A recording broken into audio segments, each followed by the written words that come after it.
It's Black History Month, y'all. But did you know black and brown people across the world are reconnecting to their roots and redefining their relationships to the land? By gardening and farming, and Black Gardener Talk is dedicated to sharing those voices to inspire all people of color, and maybe even some that don't look like us, to grow by any means necessary. But sometimes we just need our own safe space to talk. Good morning, I'm Kamani Uncle. And this is Black Gardener Talk. And my guest today is Christopher Bradshaw of Dreaming Out Loud.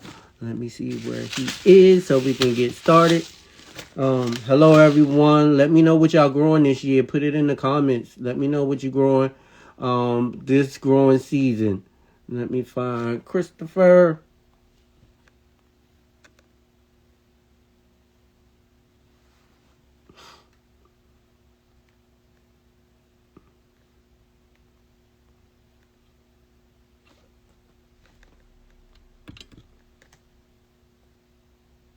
Just waiting for Christopher. I hope y'all doing well this morning. It's gonna be a dope show. I'm just waiting for Christopher to show up, to pop in.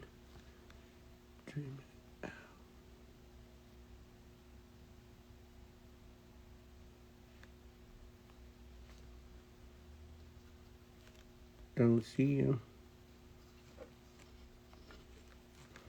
Tomatoes, that's what's up. That's what's up. I like tomatoes. What kind of tomatoes? Your regular brown, red tomatoes, or are you gonna do anything like the purple ones? They got some purple ones coming out. They got some black ones, Brussels sprouts. I grew the black ones last year. Pretty cool. Um, yeah. Have you started any seeds yet? I've started some last week. Some spinach. Um, I did kale. I got some tomatoes started. Beefsteak. Oh, I love beefsteak. Um, I'm looking for to try to get Christopher here.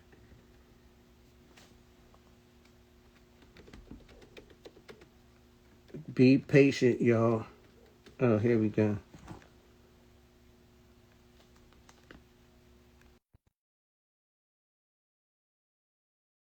Invite.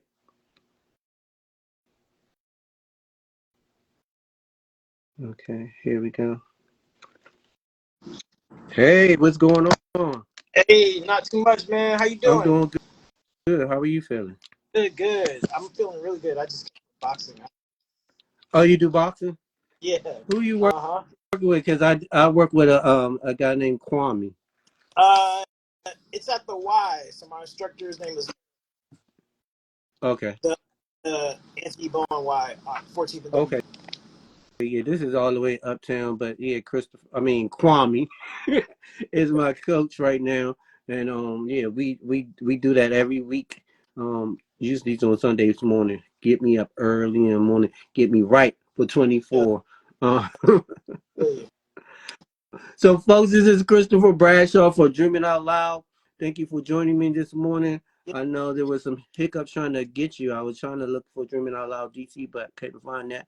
But nevertheless, we got you here today. And let's just jump right into it.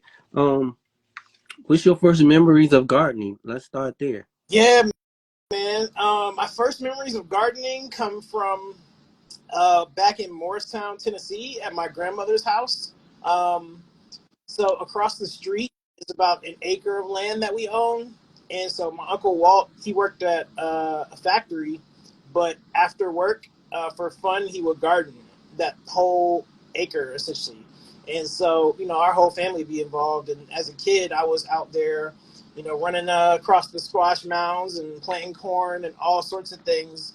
And that garden was really like a center of community activity. Not only would my family eat from it, but others would too. So, I'd be sitting on their back porch with my grandmother snapping peas. She would can and preserve things, right? Even in our backyard, we had a plum tree, pear tree, peach tree, walnuts, uh, these little cherries they would make like cherry wine out of back in the day. So with the garden in the across the street, people would drive by, honk their horn, and stop and talk to my Uncle Wald or my Aunt Barbara, whoever was out there, and you'd find out what was going on at the plant, or at church or what have you. It was just like where people would stop and convene and have community built up around that garden space. So yeah, those are my earliest memories of farming and food. Oh Gardening, wow, so community was always there, it seems like. always a big part. That was a central thing. Okay. So from Tennessee to DC, how did that happen? Yeah, so my mom's from Tennessee. She's from Morristown. But my father's from DC. He's from Okay. Northeast, so around near Trinidad area. So um, me and my father's relationship has been something that we've been building and had to be rebuilt. But even when we weren't talking, I was still coming up to DC because my mom went to Howard, and still had friends up here.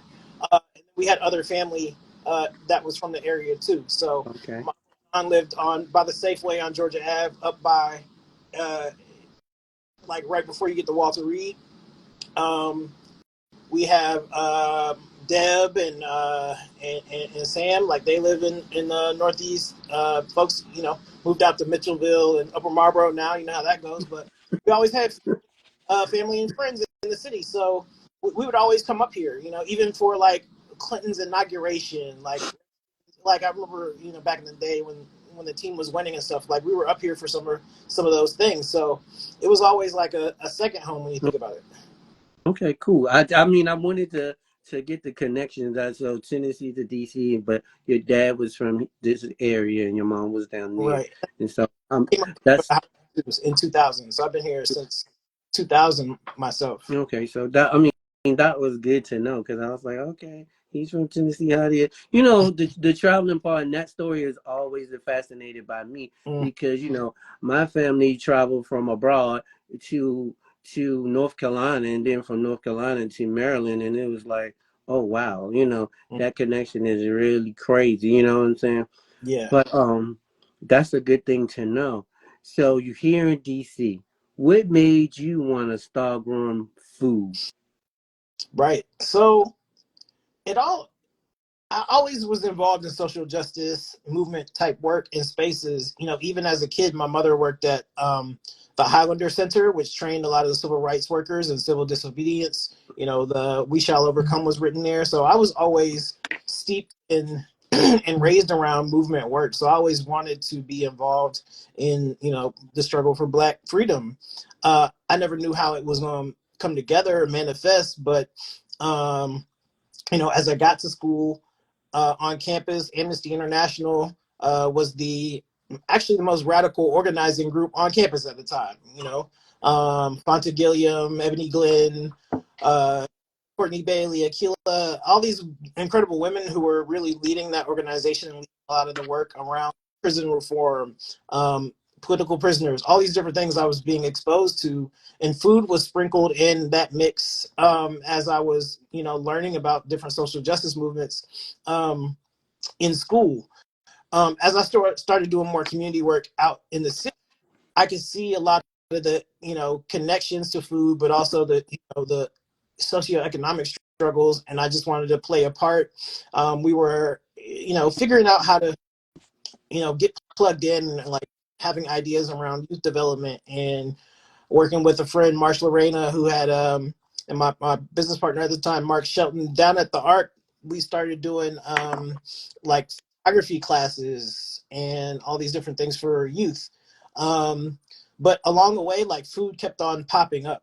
You know, I started helping write grants for a charter school, NIA Community Public Charter School, Okay. which Union Temple had started, and I could see that that there was still the need for like healthier snacks in the school. So I started trying to find healthier snacks, and as we were then forming Dreaming Out Loud and like really starting to try to formalize and like do the after school programs consistently, um, you know, we could see that the kids didn't have healthy snacks, so they would like bounce around the classroom. And we started doing employment, and it was like you could see the third graders turn into ninth graders, and there was no disruption in terms of like teaching healthy habits.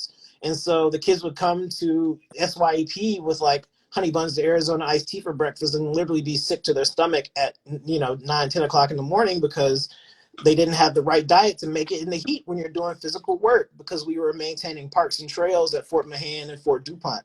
And so, with that being the case, I'm like, well, what can we do? Because there were still no healthy options in the neighborhood. And that's why we ended up, advancing and starting a farmer's Oh, market. that's what's up. I mean, I've been an educator. I've seen the hot Cheetos early in the morning. Not even the Arizonas. I've seen the Pepsi Colas and the Coca Colas and the Mountain Dews early. It's just not good Mm, at all. So I commend you on starting that revolution. I think also just by having a farmers market, I also included my little secret weapon, which is hot flaming carrots, and that came from people that want to eat healthy foods. So I tricked them into eating some hot flaming carrots and all natural, and so that worked. So I think we have to do what we got to do. right. Where does the name "Dreaming Out Loud" come from? Let's get there. I want to know. I want to know the backstory about that name because it is definitely a name. Yeah, definitely. So the origins are way different, right, than it seems. So um, back in what must have been like '07, '08, something like that, uh, a friend introduced me to my business partner at the time, Mark Shelton, who's from Chicago. And he was doing music, fashion, and film. I was doing, at the time, I had this organization in my mind that would work around food and unite the African diaspora, because I'm a Pan Africanist and the Black nationalism and all those things. And so merged those two. And so we were doing, variety art shows that had music, fashion, film, dance, and like little doses of like political education stuff uh, uh, thrown in there. And so we just went through naming exercises, right? We had all these different iterations, dreaming this or this out loud. And then one day we were working late at night, and Mark goes into the kitchen because we were working at his place, and he gets a glass of water, and he comes out and he goes, "I got it. It should be dreaming out loud." And that's how it was born. Oh wow. I mean, that's a great story. I mean, I wanted to hear that story ever since I heard the name "Dreaming Out Loud." I was like, was he dreaming? Did he dream this up? What was the backstory behind it? So, thank you for sharing that story. Yeah. What was your first garden success when you started Dreaming Out Loud? What was that first vegetable that grew like out of control, and you was like, I really think I could do this all the time? Yeah, I would say beans. Beans make you look like an expert because they just gonna grow regardless. So, yeah, pole beans.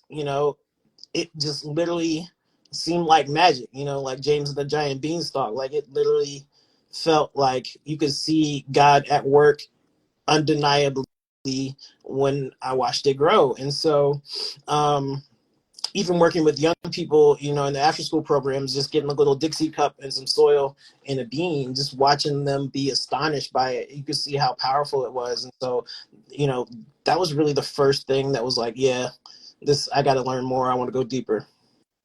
Okay, cool. And so the beans is growing all over the place. Um, from success to mistakes. What were some of your mistakes? Because it's trial and error sometimes in this gardening and farming world. What was the mistakes as well? Let's talk about that. When did you try to grow that was like, we not doing this no more? Hmm. Man, I feel like tomatoes will humble you. Okay. Uh, I didn't at first know about picking off the suckers and all the different things, like, to help tomatoes grow, or what the nutrients in the soil should be, that content should be. um I feel like I also, when I first started, didn't quite understand that you need to pull things up at a certain time. So then I discovered what white flies were. Okay. you know it was like, oh, there's these curious little flies here, like little baby butterflies in the morning, and you come back the next what? It was like a It's, cloud of them. So that was like my first major understanding of like how serious pest control, pest management was, and just like who do you call, who do you ask?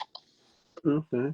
And who did you call, or did you do your research? Did you go and you Google after you saw all these white flies, and then you saw the kill? Because sometimes I thought they were butterflies too, and then I come out one day and my kale was looking beautiful and everything. The next day I told people I'm going to bring them some kale. Come out the next day the kale is completely gone. Who did you call? What did you do? Yeah, yeah. So I think at the time, this was early on. This is a while ago. I started, YouTube, Google, asking people on Facebook, asking other friends that were growing. Um, Trying to tap into conferences like Future Harvest Casa just passed, asking folks at UDC, all those different channels, just trying to find information. Whether it was somebody I could call or a book that I could go find, and just kind of figure out what I was seeing. Sometimes technology gives you a helping hand because you can take a picture and post it. Like there's been times when I've taken a picture and posted like, what is this beetle, on Facebook, and somebody gives you an answer, and then you can just kind of take it further in terms of, oh, let me go find some neem oil or what have you. That's what's up. So now you it's a full fledged farm now, like 2 acres, and then you have partnerships with different organizations that you're giving food. How do you manage the pest control now? What does that look like for Dreaming Out Loud now? Because I know you're the founder, you're the CEO. You just can't be out there with your neem oil bottle doing 2 acres. How do you manage it now? Yeah, so we have an amazing team, right? We've been fortunate to be able to build a team, to be able to make some more, you know, substantive change over time and sustain it. Our farm team, Autumn, Steven, Danye, Carlos, are out there assessing things. Lewis preceded them, on our team, Samaria King. So there's really like a foundation of institutional knowledge, of training people, passing the knowledge down, which is really important about particular spaces and practices. Whether it's understanding what grows best in what field, in the spaces, but also, what pest control practices work best, and kind of from year to year, and keeping an eye on the weather, right? We've had some warm winters, so the pest pressures have shifted or increased, or this year we finally got some snow, so who knows how it's going to go. But yeah, but the team is there every day, when I'm not there, and we have a really full team of folks, developing programs. We are a food hub as well, so you know there's a lot of knowledge sharing back and forth between the different parts, to help understand how we can also help other folks, whether they're just starting with farming, or even if there's things that we can lend a hand of just labor to even larger scale, or more advanced, larger black farms. I hear that, and that's amazing. I want to know, how did you build the team? What did that look like, and what did that entail? I mean, you don't have to talk about like all the money involved, but how did you go from one employee that you pay opposed to somebody that was volunteering into a large group of people now that work for you? What was those steps? What did you do? Did you take a business class? How did that happen? Yeah, and first I would say work with, and not for. That's really important, in terms of the way that we work and what we want to be. And so, yeah, it was really hard. Um, I was a business major originally in school. So I did not like being a business major because I did not like, the corporate focus. And I would get into it with the corporate sponsors of our business team about like, why can't you, Abbott Laboratories, give antiretroviral drugs for free to African countries to be able to fight the AIDS pandemic or epidemic? And so, even though I didn't like the politics in that type of environment, I changed my major to poli sci and kept the business major because I needed the skills, right? And so I think that is one of the principal things that have that's allowed me to take next steps and then allowed us to take next steps. And so, you know, I look at things from both from multiple perspectives that include like, how do you sustain things, right? So before the pandemic, we were 5 or 6 people, and now I think we're like 24 or something like that. And so, part of our growth and development has been the result of things beyond our control, and things that feel bittersweet. So, you know, the pandemic is one part of that, but also the principal pandemic we're facing, which is white supremacy, with the public lynching of George Floyd and Breonna Taylor's murder. There was a lot more heightened attention around Black-led work, and so we were, in one of the many groups that were beneficiaries um, of that misfortune. But we've looked at it as an opportunity to change the tide systemically, structurally, in a more substantive way than we were able to before. And so that's what's allowed us to take some next steps. But knowing America, that doesn't last long. We see that now that the Fearless Fund, which was a fund that lends money to Black women entrepreneurs who are some of the most prolific, most successful, but the most underfunded, Yeah. is now under attack by a conservative activist by the name of Edward Bloom, which is part and parcel of the attack on affirmative action, on DEI, that you see popping itself up in the public lynching of Claudine Gay, and her removal as the president of Harvard. So we are in a dark time, dark situation, and we have to answer that, but we have to understand what's going on around us. And so in preparing the organization to continue to do the work, we've worked to build revenue streams and a model that understands that those resources will go away, but we're working to build something different so that the system shifts in our favor regardless. And speaking of those resources, we just talked about George Floyd, Breonna Taylor, COVID. I remember when I was working at a charter school at that point, and it was like a rise up of black folks, and they was rising up, they was challenging the system, and then an influx of people that don't look like us wanted to donate money to the organization to kind of like do DIY and DEI stuff. Did you get an influx of people that necessarily don't look like us want to be a part of a black organization like Dreaming Out Loud? Like, let's throw some money, like almost like guilt money. Did you experience that during that COVID time? Oh, definitely. And yeah, and we knew exactly what it was. And there's this bit of advice I got from Lawrence Giat, who was a longtime Black activist and one-time SNCC uh, uh, president, I believe, who passed not too long ago. He said, "Take money from no one and advice, or from anyone and advice from no one," or something to that effect. It was like, you have money, but don't let them tell you what to do. And so that's fine. Yeah, you can support this work, but that's your job, is just to cut the check and then stop talking, get out the way. I agree. I definitely agree with that one. And then you just talked about challenges and assistance now to keep going. How is Dreaming Out Loud doing that? What opportunities are you making so Dreaming Out Loud will be around 10, 20 years now, to give to your kids, your grandkids, perhaps?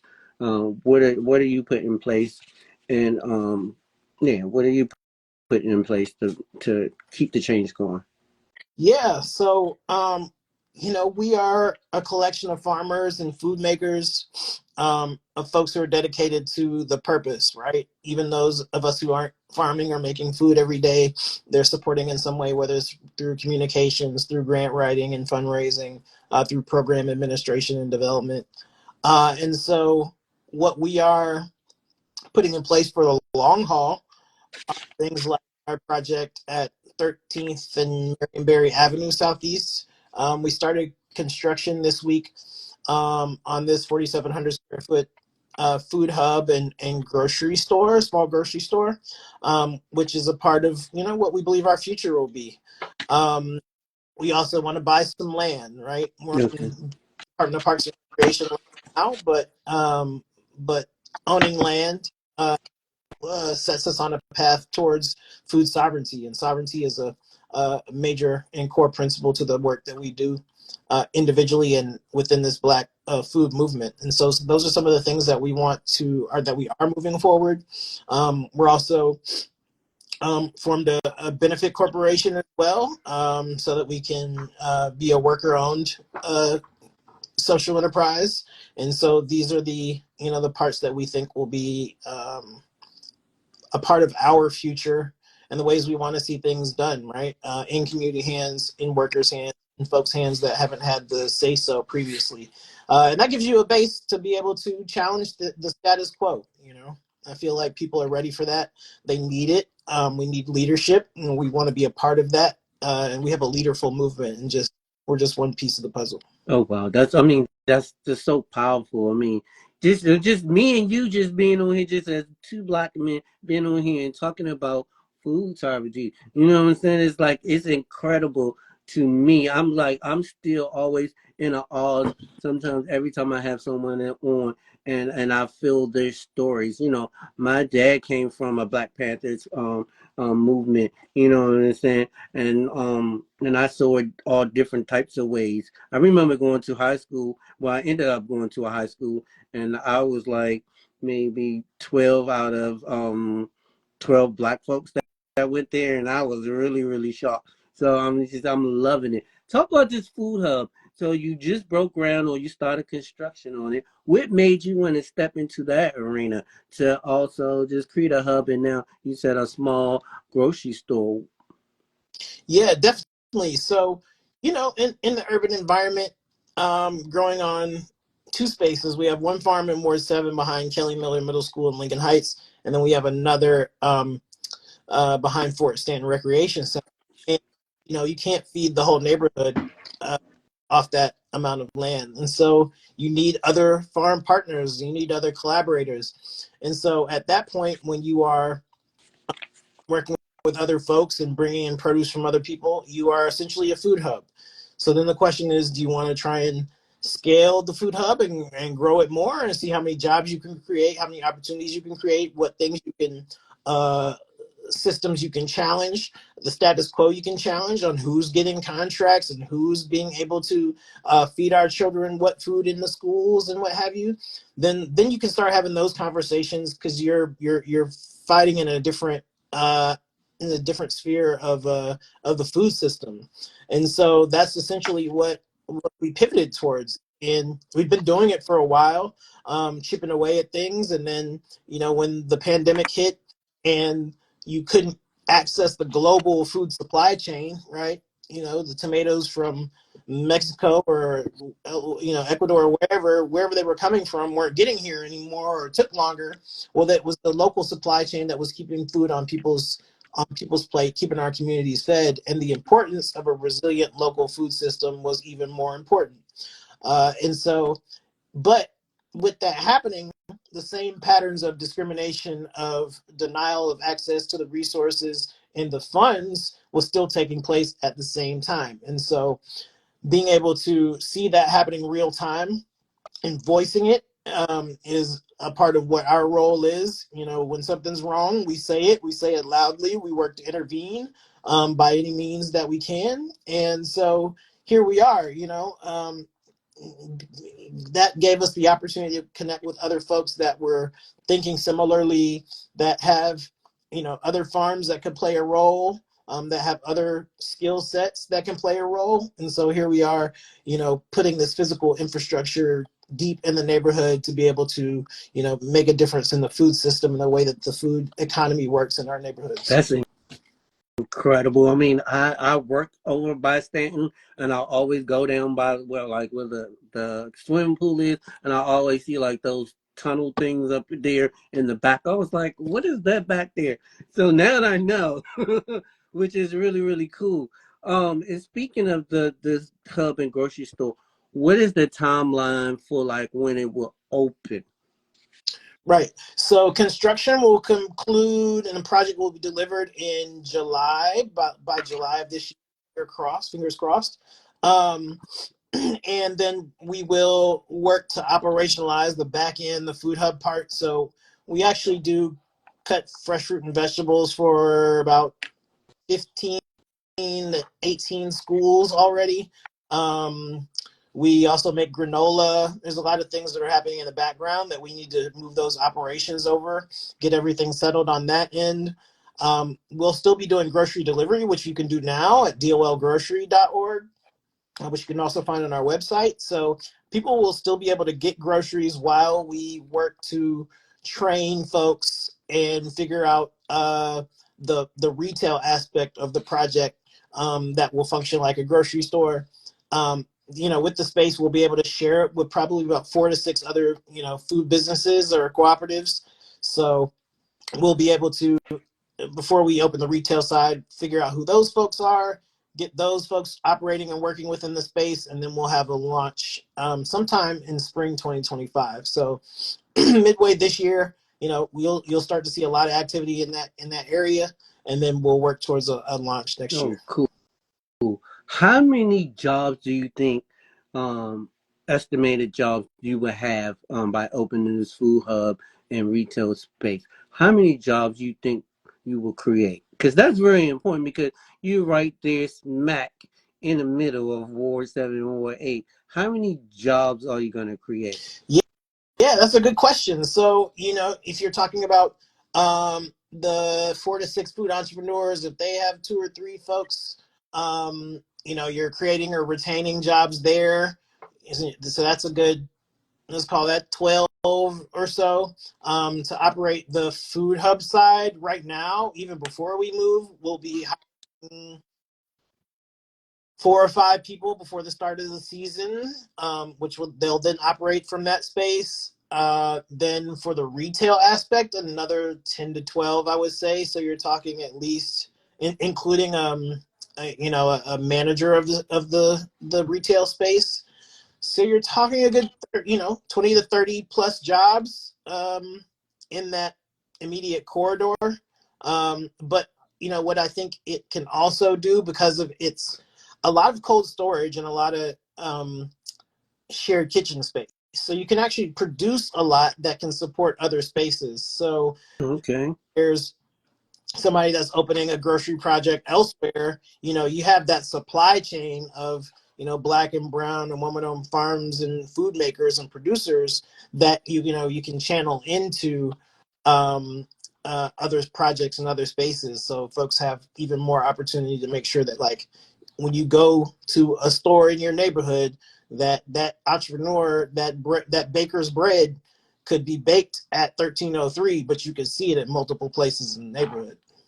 Oh, I'm loving that. That was one of the reasons. So I do work for Martha's Table, and one of the reasons I wanted to work for Martha's Table was also to learn that food chain supply and how it gets from, how Martha's Table gets and where it comes from, and then how is it distribute to the different schools that we do or the community, and how we get that and where that money comes from. So I'm learning a lot over there, and it seemed like it's gonna this hub and grocery store was going to be kind of similar to that, which I really want to commend you big time because that's what's needed to see a black owned store and food hub, and then knowing that black folks did it. Every time I go out to a market, I'm pushing Dreaming Out Loud all the time. We had these beats that I feel like they were bigger than my head this week. And I was like, Dreaming Out Loud grew these things. They're a black owned farm. They're right down the street. Go support them. Go on their website. Go on their Instagram. Follow them. And yeah, so I'm always pushing Dreaming Out Loud. I heard about the little grocery store, but now it seems like it's more official now that we're really, really talking about. So now I can really plug it when I'm going out to these markets, because some of these folks that we serve in Ward 8 and Ward 7 still don't know about healthy eating or sometimes where the food comes from. I remember prior to working for Martha's Table, maybe right before the pandemic, some of the folks would not eat the food because they said, where did it come from? You know what I'm saying? Did white folks, I have to say, did white folks grow? And I was like, well, I'm not sure. So having Dreaming Out Loud be a partner with Martha's Table now, I can really be a voice and, champion of a black farm, supplying food to our family so they can start eating more. Mhm. So big ups onto that. I want a special invite to go through the walkthrough with my hard hat on and at some point just Yeah. to see it. Cause I'm a Marylandite. I'm a, what they say the kids say, measy. I'm a measy. I don't know if they still say that, but I know when I was like teaching, they was like, "You a measy." But that is a great thing. Talk about what advice would you give someone who wants to be just like Christopher Bradshaw? Somebody that just came and volunteered with Dreaming Out Farms like maybe 2 years ago and they envision being like you. What advice would you give them? Yeah. I mean, I think the first thing is just to tap in where you're at. There's a project happening, there's somebody with an idea, you have an idea, just find your community, Mm-hmm. right? Find your tribe. Um, because this work is hard. It's hard. The the regulations, the just the weather, the physical nature of it. If you're not around your tribe, it feels even more daunting. There's always going to be hard times. I would say be authentic and be real. People can tell when you mean it or not. Be consistent. Um, Even when you make a mistake or you fall down, get back up and make your mistake.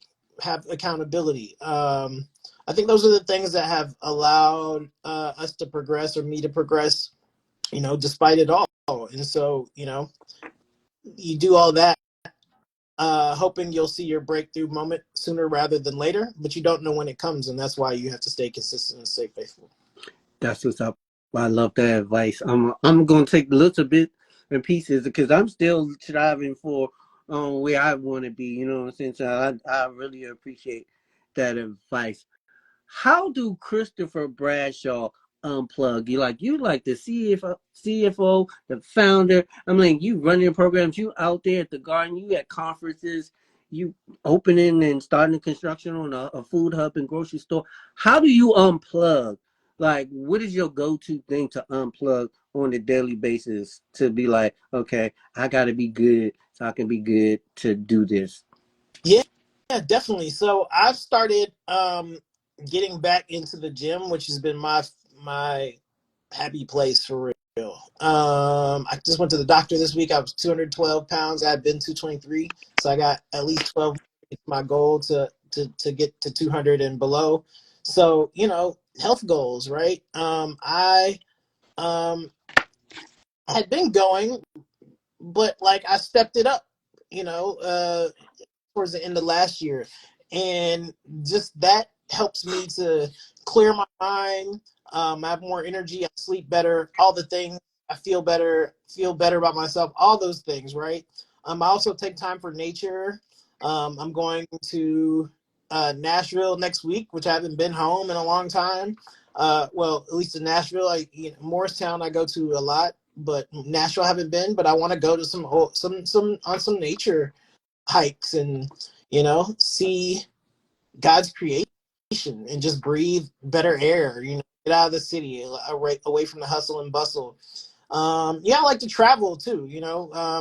Going to California and Mexico City at the end of February, and so yeah, being able to do things, meet new people, and get away from the day-to-day grind is really important. People can sometimes think that you have to have like a martyr or a kamikaze complex to do this type of work, and you don't. Actually, you can't, right? Because you cannot serve folks when you're Yeah. burned out. You serve folks when you're unstable, when your mind is not clear, and so you have to be able to be there for folks, right? The system counts on you being burned out and fried and unable to. This is what it wants to do to you, Mm-hmm. right? What it's done to us, and we see that damage every day. And so that's why they say rest is revolutionary, self-care is resistance. Man, that is ever so true, and even more every day. Well, hopefully you'll be able to unplug like and then turn off that cell phone too. So you won't be getting those calls from all your many folks that you deal with on a daily basis. Hopefully you could put that down for maybe an hour or two and just like really take in nature. I mean, I would encourage you to do that. You don't have to make a video you hiking down such and such. Just take it off, and turn it off and just like go without it. I mean, I've gone, well, right now I'm in a situation where I don't have a car right now. My car is currently broke down. And so I have to get on that bus. And that time and to be on that bus really gets me really stress free. I can just really just like be a normal person, so to speak, and just chill out. So I think turning that phone off will be great for you as well. Next question is, how has this changed your life since you first started? Mm. Yeah, I mean, I just think about the people that I've met, the conversations that I've had, the things that I've seen. It's forever made me ready to do the work and to question and to push.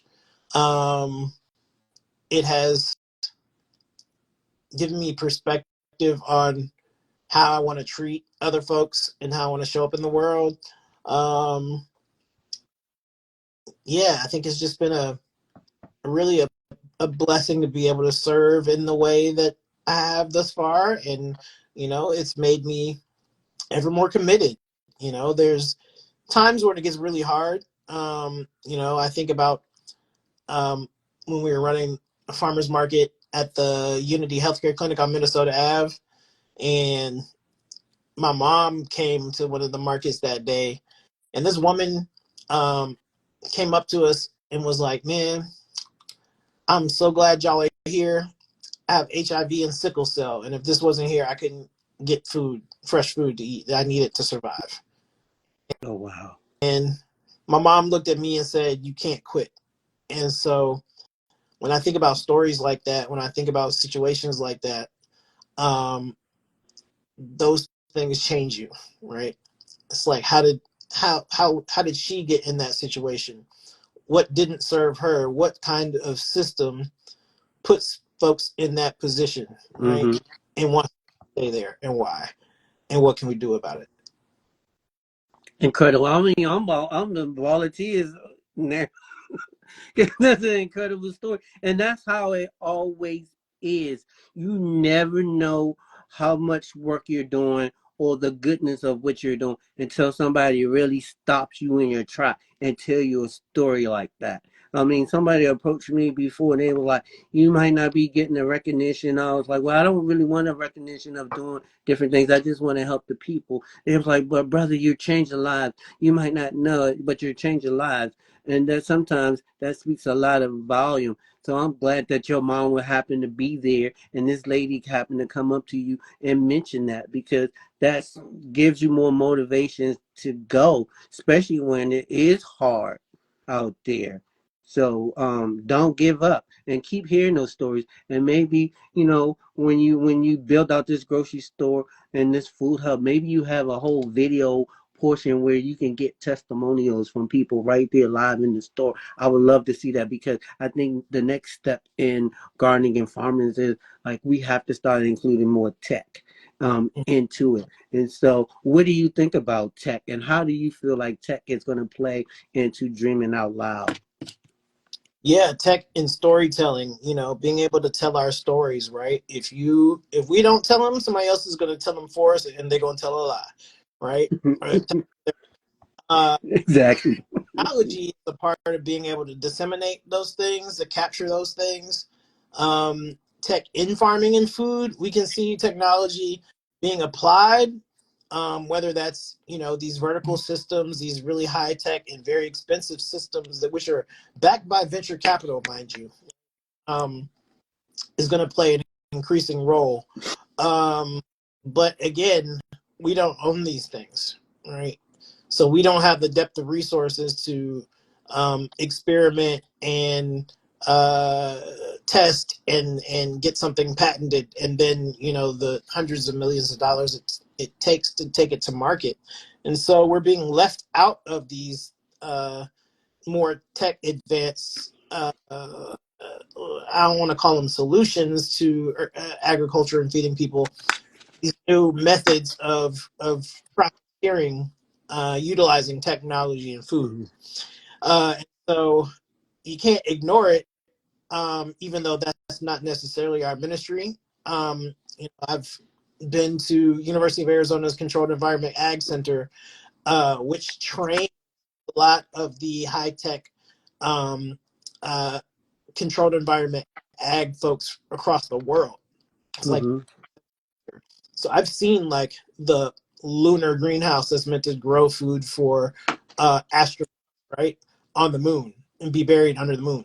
These are the things that people are talking about and doing. We can't skip out on those conversations and what's happening in the stars above our head. But it's hard when you're just basically trying to feed people and keep people alive in some semblance of sanity. So um, tech for us right now looks like being able to spread our message more and to educate and to organize and build power. Okay. I mean, that's what's up. I mean, I think we just got to get in those spaces, and we really got to start talking about that tech space. I mean, I live here in PG County, and where I live at, every school is a green school, including Bowie State University, who now also owns a whole hydroponic farm inside a 25,000 square feet building, and they're growing food, and I feel really good because that is a Black, school. And I think more kids and more folks need to see that. And so I just definitely think we need to be in no tech spaces. Black Gardener Talk, I feel like is my voice and my chance to give back to the tech world by just using a platform like this to hear different voices like yourself and other people that's come on or have been on, because I definitely need it. Smithsonian is doing something this month for Black History Month, with Cola B talking. She hosts a really great podcast called Black in the Garden, and she's going to be doing some stuff talking about like a Wakanda type resilient farm, how to build that out. So that's really, really interesting. But keep doing your tech, what you need to do, spreading the gospel of dreaming out loud and all that stuff, because I'm here for it. Trust me, I will do anything to help you navigate that space as well.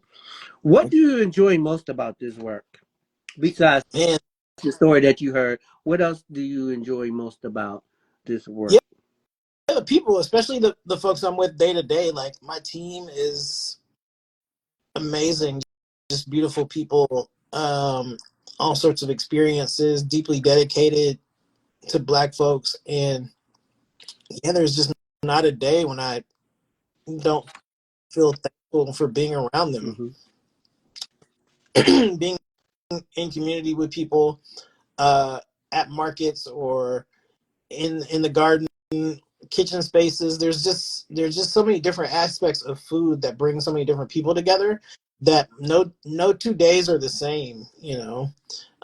My weeks can be like helping cut fruit and vegetables in a kitchen space, or on the farm, or at a conference, and all of it is interesting. There's some incredible people fighting against a lot.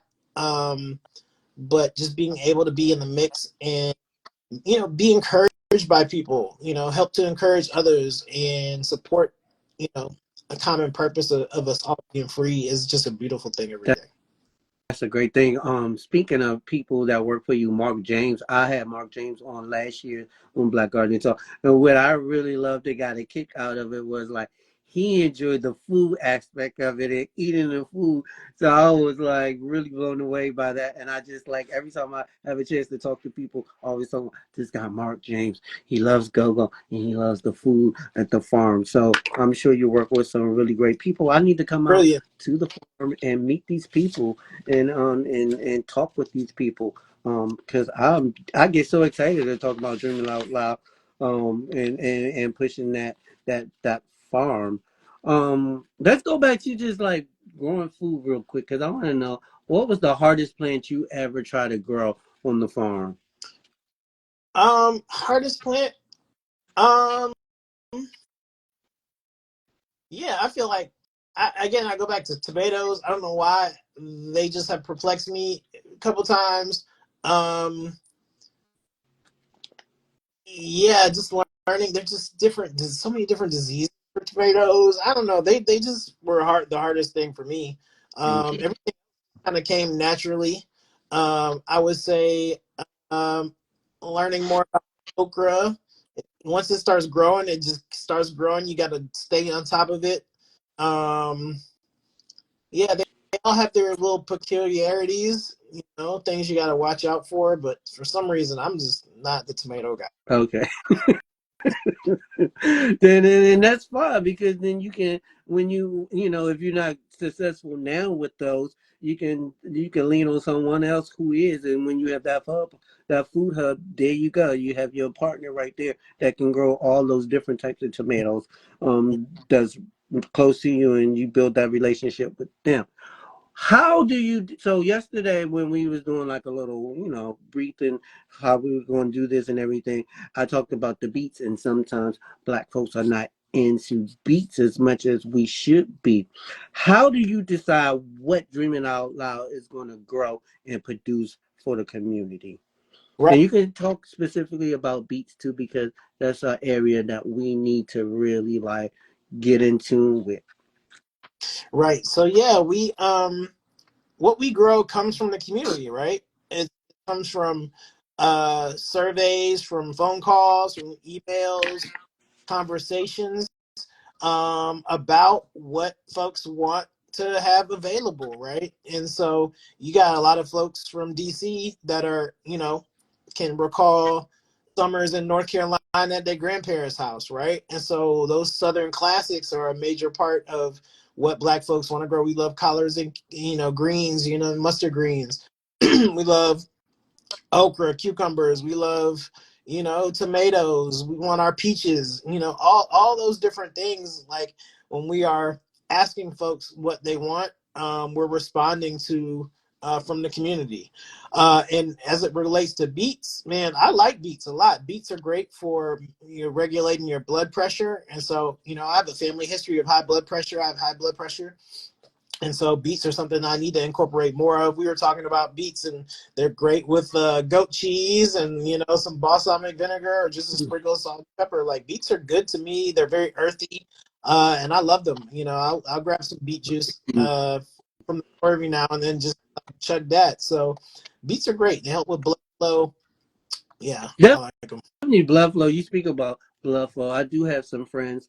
Unfortunately, they experience ED, and I don't want to get too deep in there. But I was like, bruh, maybe you need to stop going to the gas station and buying them little packs at the gas station and get you some beet juice, and you gonna thank me later. Yeah. Your wife might come to me and thank me as well. So I encourage more people to drink some beet juice and instead of going to that gas station if you're having those issues with your body. Yeah, avoid some embarrassment and pain. Shit. It Yeah, happens.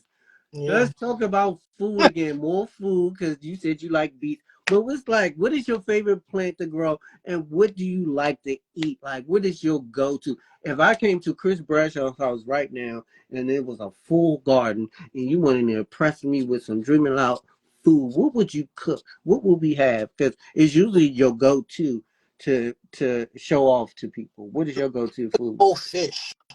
I'll like get a whole snapper and put it in the my Dutch oven. So I love to cook in a Dutch oven.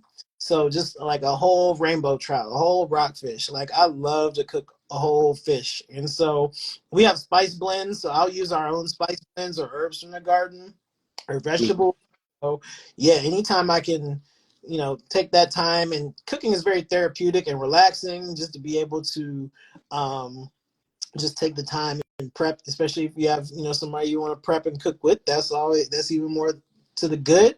um yeah, some garlic, which we're growing right now. There's also this farmer D in Virginia. He's a black farmer. He's got this black garlic that's really really soft and sweet and still like savory. That's really good. So I want to like make a whole fish with his garlic. So yeah, I love cooking whole fish with some nice pairing. Okay. When can you Put me on the schedule for this fish. Yo, actually, we have more fish fries and like more events on the farm. So yeah, when we have a little fish fry on the farm, I'll make sure I take some time out and make my little own special get my special recipe and let you try some, bro. Yeah. Okay, that sounds good. I mean, I'm a fish eater. I mostly eat fish now. I still eat a little bit of chicken, but as I told you the other day, I haven't ate pork in almost 50 some years. So I still can't black, yeah. bro. Jesus. Besides a Starbucks and Skittle, I guess, because they said they have gelatin, pig gelatin in there. I don't know how true that is. I mean, I heard. I haven't really did the research on Yeah. that. But definitely I want to come out to one of these fish fries on the farm or at the grocery store. Maybe you gotta have a section at the grocery store, your chef special or the founder special once a month, and you in there cooking in that Dutch oven, a whole rainbow trout or bass or red snapper. Yeah. I don't like the head on red snapper though. Take that off if I And go. shout out I don't like that. Ron Williams, man. Shout out to Ron Williams. Get your seafood from Ron Williams, the Black Waterman, man. If you don't know, Ron got the seafood. Okay, cool. This summer, I plan to do a whole lot of fishing programming around kids. With kids, we're going to start at a small pond, and then we're going to build up to a river, and then we're going to go and get on the boat. So it's going to be a 3-part series where they're learning at a pond, and then like step up and then go all the way out into the boat, and then actually cook that fish in person. Um, Folks, if you got any questions, this is the time to ask the questions for Chris Bradshaw. Y'all in the hands of this great black leader right here that's building a movement right here in DC. I'm like and surrounding counties, PG County and Virginia. If you have any questions, put it in the question box because the time is almost up. You know what I'm saying? And I want to get more people to ask questions and voice. I have a whole list and I haven't even gone through all of them yet because I don't have the time. Um, but speaking of gardening, when you go into the garden space at the different places, is there a certain spot that you like to go to and just sit for a minute and maybe meditate, think about what you're going to do that day, or write your to-do list? Is there any space at the gardens that you just like to go and just spend a few minutes prior to working? Yeah, at Kelly Miller, uh, the back corner, there's a gazebo that was built by Earthbound Building. Shout out to Blaine and Dom, black owned, worker owned, natural building firm. Um, and there's just like some logs, and there's a pollinator garden. Um, it's tucked away just to the right of the hoop house, and yeah, it's really great to be um, in that little area. Sit back there, Mr. Hill, play the drum. It's just it marked you out there, Mr. Hill playing the drums. It's like a really peaceful space, especially on the we have that at the at our spring and fall festivals. Just being out there, being able to relax and just take in how beautiful the space is, how the community comes together in the space. You can see all the rest of the farm from that corner too, so it's really really peaceful. Okay. And is there a spring festival on the horizon? We almost into spring. They said next weekend will be 67 degrees here in the district. What is going on with the spring festival? Is it something happening? So it's in the works. It's Okay. usually right around Earth Day, so I think we're looking at April 20th, Saturday, April 20th, 10 to 2. Okay. Um, so yeah, stay tuned. Check us out on deal at DOLDC on all our social media platforms. New website too, so we'll make all those announcements. But we have horseback riding. We have hopefully we'll have like a little petting zoo or something fun like that this year. Lots of free food. Those big lawn games. A raffle. Music. So we'll have a DJ. We might have a band this year. Hopefully, we can get Miller's step team out. That I think that would be dope, or the East of the River Steel Band. Yeah, so we just put together a lot of different community-based fun, family fun, and celebrate literally the earth and just ourselves, man. Okay, that's what's up. Got two questions. One I should have asked a long time ago. How can one volunteer, or do you allow people to volunteer at Dreaming Out Loud? Because I feel like this is so community. You at the beginning you talked about how you had that community farm where you grew up, so to speak, and people from all over the neighborhood would come and you would sit and talk and eat and do all kinds of stuff. Now you have this farm at Kelly Miller Stanton Recreation Center behind there. How can one volunteer? Yeah, so we have open volunteer hours. One day during the weekday and one on Saturdays typically. And so we are going to open up open volunteer hours sometime in March, probably the beginning of March. So stay tuned for those as well. A lot of it is on farm, so it could be moving soil, planting something, harvesting. Um, uh, Watering, all sorts of kind of farm-based activities. Sometimes we have volunteer activities within the food hub as well, like packing groceries for Thanksgiving for families. We do community cleanups. We are also this spring going to have a tree planting. I can't remember the date off the top of my head. I think it's maybe March 28th. Don't quote me. Okay. Check all those. I'll definitely let you know. We'll be planting fruit trees on the farm as a part of like a little orchard. So, yeah, we have a lot of different opportunities to plug in and And with volunteer. the volunteer, can it be any age or is there a limit? Is it no 5 year olds can come? Is it all families? What's the age range looking like? Yeah, no limit. You know, we have folks that bring their kids out, whether that's children. We also have folks that are looking for hours for their high schoolers so that they can graduate, get those community service hours. So, yeah, it's open to all. Okay. We can find for everyone to do and a way for everybody to contribute. Okay. So my last and final question, because I don't want to keep you here too much longer. I'm sure you have a busy day today already planned out, as well as myself. I mean, we touched on a few of these, what's happening, uh, but take the last couple minutes and what is the future plans for Dreaming Out Loud, and then just what is specifically something goals that you have just for Christopher Bradshaw in the future.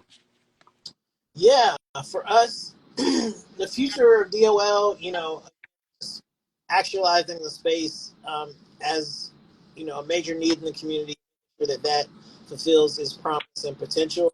The way that I know that it can and it will.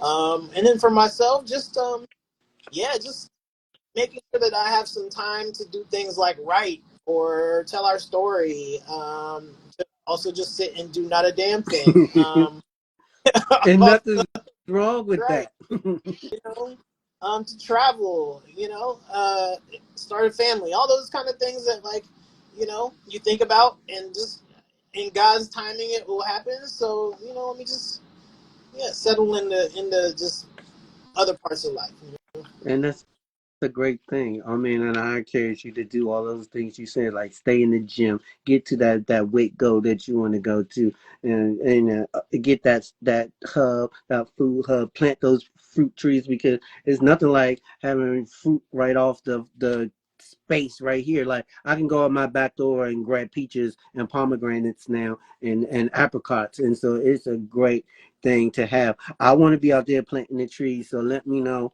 and I'll keep watching. Folks, keep watching Dreaming Out Loud on dreamingoutloud.org and then Dreaming Out Loud on Instagram, TikTok, I'm sure Facebook, all those Twitter or X or whatever it's called. Um, Fan base, I'm not sure if you're on fan base, but you could possibly be on fan base. There's a lot of platforms out there. Keep doing what you're doing.